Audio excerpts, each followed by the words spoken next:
In this one, you guys, we have switched up the location out here because it's a beautiful day in Newport. But this video is going to be addressing a topic and something I've been getting a lot, and I actually posted recently on my Instagram like 20 minutes ago and asked for one of two things: either any sort of questions around how I made my first $100,000 or asking for advice on their situation. So I've picked a few different questions we're gonna go through. I'm gonna throw up a screenshot on the photo as we go through these. The first thing I wanna talk about though, before I go through any sort of question, is I'm gonna explain in a second what it was that actually made me my first 100,000, but there's two different scenarios you can look at. And I know people always jump to conclusions on what's what. So you have making your first 100,000 and then having your first 100,000 in the bank. That's two completely different things that I want you to keep in mind.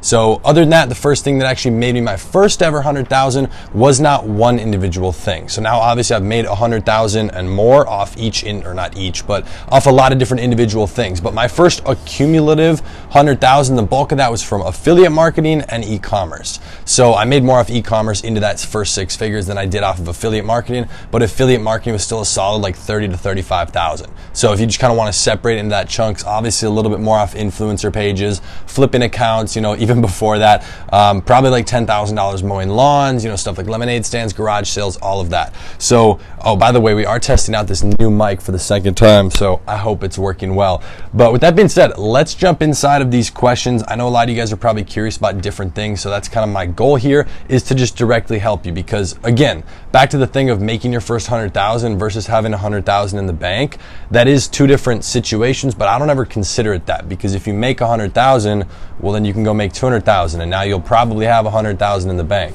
And for those of you saying I'm wearing the same shirt, there's this crazy thing. I think it's possible sometimes for people to film 2 videos in the same day. But I don't have very many shirts. I have like 6 or 7. So back to the whole point of how I spend my money, which is not what this video is focused on. That's not even what I'm focused on. I'm focused on producing.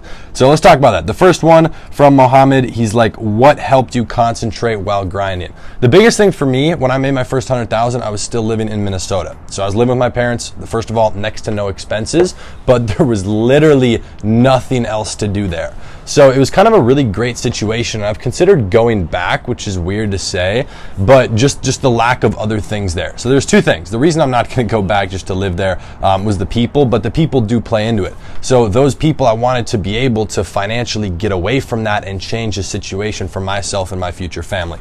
So I directly saw that I was like placed, plop in the middle of an environment where nobody was really prospering. So I saw that, and at the same time, there's literally nothing to do where I grew up except, I guess, for what I figured out, go make money. So that was kind of my main focus and one of the only things I really did.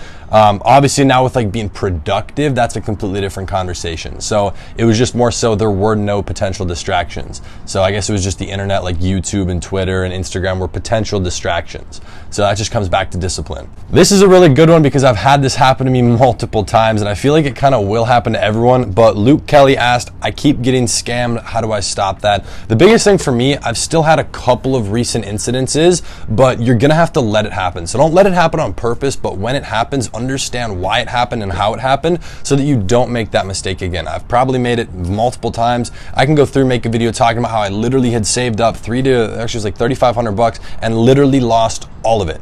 Like 100%, I had no money. So I've been scammed multiple times. Trust me, I know what it's like to work for something, have it all taken away, ripped from you just in an unethical way multiple times. So the biggest thing I can recommend to let it stop happening is just to really, when it does, because I believe it will for everybody, just understand why. Do your best to avoid it. Have common logical sense. It's what Ty Lopez says. Common sense is really not that common anymore. I do agree with that. So have common sense when you're going into a business deal. If you're uncertain, then consult with someone else about it. And we got Trevor Burke, who was just down here a week ago. Trevor, what happened, buddy? Smoked. How did you choose what ting to spend 10K on? Buddy, I ain't spending 10 grand on a girl, no. And now Wesley Adams, who's always been active in the YouTube comments, I do appreciate that, brother, asks, how did you deal with setbacks? So we can kind of relate this one back to the whole scamming situation with a lot of different things, which happened to me in multiple industries and multiple ventures that I attempted. But setbacks for me weren't that big of a deal because I was just always so passionate and so excited, and that was linked financially. So I was just excited about making money or having the potential to make money. So whenever something failed, it's not like I'm like, oh no, bro, we're gonna get evicted. Like, like not going to be able to pay my car bill. Like I didn't have to worry about it. You know, I'm like 14, 15, 16. I'm living at home, no expenses. So for me, a setback, it would only really kind of demoralize you emotionally. That would be the only pain point, really. I never got hurt financially. Like if I lost when I lost the $3,500, it was everything I had. I wasn't even mad, which was weird. And some people might view it. You know, my parents were like, "What happened?" Like, you know, blah blah blah. Like, you know, kind of making fun of me for it. And I'm just over here like, whatever. Like it's like DJ Khaled said, it doesn't matter. It's a financial struggle. That's a joke. You know, just get up and go get it. That's called hustle. Yo, you know how many storms I've been through in my life? No, I'm talking about real storms. Forget money situations. That's like a joke to me, a money situation, because I'm going to get it regardless. Even if tomorrow, all go tomorrow, I'm going to get back up and get it. That's called hustling. It's called working hard. No excuses. But I'm talking about real life. So Wesley, I hope that helps. Setbacks, it does depend on your situation, but just stay positive with everything. I explained this in a video probably about 2 or 3 weeks ago, talking about how to turn a negative situation into a positive outcome. This is one of the biggest concepts that has now started helping me in business as well as my personal life. But every single thing that happens, no matter what it is, this might sound extreme, if you lose a client or Shopify, you know, close your store. Someone's question on this, which we're not going to go through in here, is talking about their Facebook ad account getting banned, okay? Or someone you know gets injured in a car crash. You have to view everything as neutral, not positive or negative, because then you're putting an emotional response on it. View it as neutral and then figure out how you can flip it to a positive.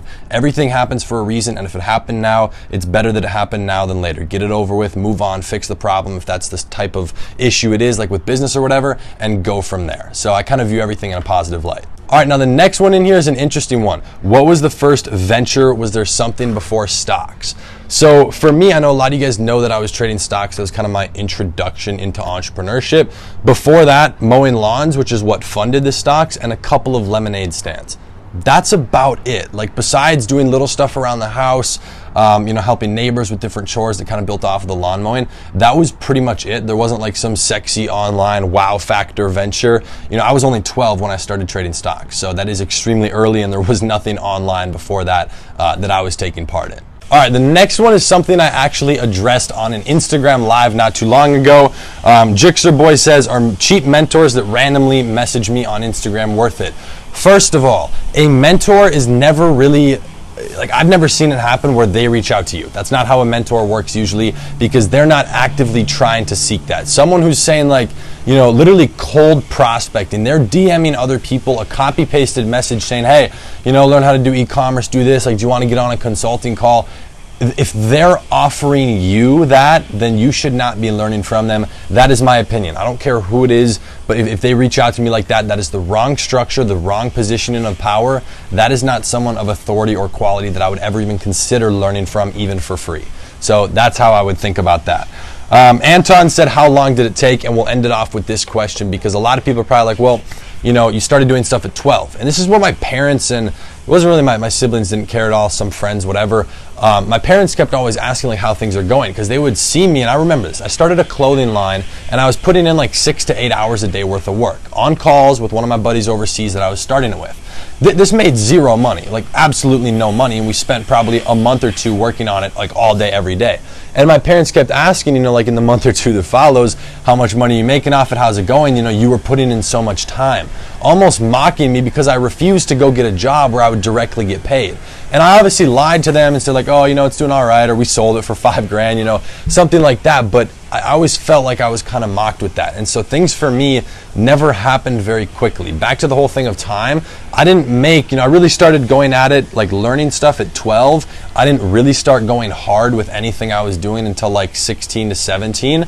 And then it was within a short time frame that I made that 6 figures. So the first 6-figure mark I hit at 16. That's when I brought in my first 6 figures. I hit my first 6 figures, just cash after tax, sitting in my bank account at 17. So if you guys kind of want to think about it like that, it wasn't too long. It's just more so of, okay, you're going to spend time learning, you're going to get all these businesses down, start making some money, but then at what point do you really take it seriously? There's a difference between that, like making that decision where this becomes your life. That was only for me. Like I've kind of remade those affirmations. It's like renewing your wedding vows, I guess. You know, it's just something I kind of redo, like I really commit on a whole nother level.